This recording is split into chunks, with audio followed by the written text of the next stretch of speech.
Казань, Товарищеская, 34, телефон 8 951 061 65 40.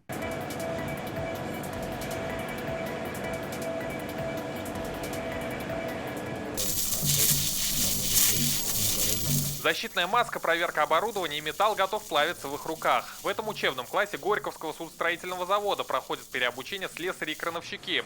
Трубопроводчик Руслан Нуруллин теперь осваивает профессию сварщика. Это же для нас в дальнейшем это все пригодится.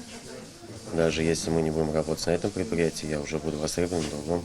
Сварщик, стропольщик, кровельщик. Переобучение на эти и другие специальности на предприятии проходит в рамках нацпроекта «Производительность труда и поддержка занятости». Новую профессию на себе сегодня опробовала и Эльмира Зарипова. На троечку, что ли? На троечку наварили. Парты, тетради и преподаватель. Только ученики здесь совсем не дети, а работники завода имени Серго. На соседнем предприятии курсы проходят профсоюзные активы. Они должны, донести в своих подразделениях те требования, те необходимые знания в свои уже подразделения.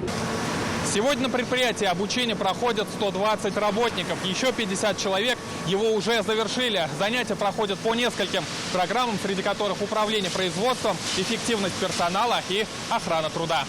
Главная цель нацпроекта – повышение производительности предприятий, а значит получение прибыли и увеличение зарплат. В программе участвуют более 30 компаний республики. На его реализацию Татарстану выделено 134 миллиона рублей. Этот проект по производительности труда дает возможность как раз переобучить под новые требования своего производства тех работников, которые работают на том или ином предприятии. И это, конечно же, удобно для самого работодателя. И учитывая, что обучение зачастую проходит и без отрыва от производства, это удобно и для работников. Сегодня новую профессию в республике освоили 1700 специалистов. До конца года переобучение пройдут без малого 4000 человек.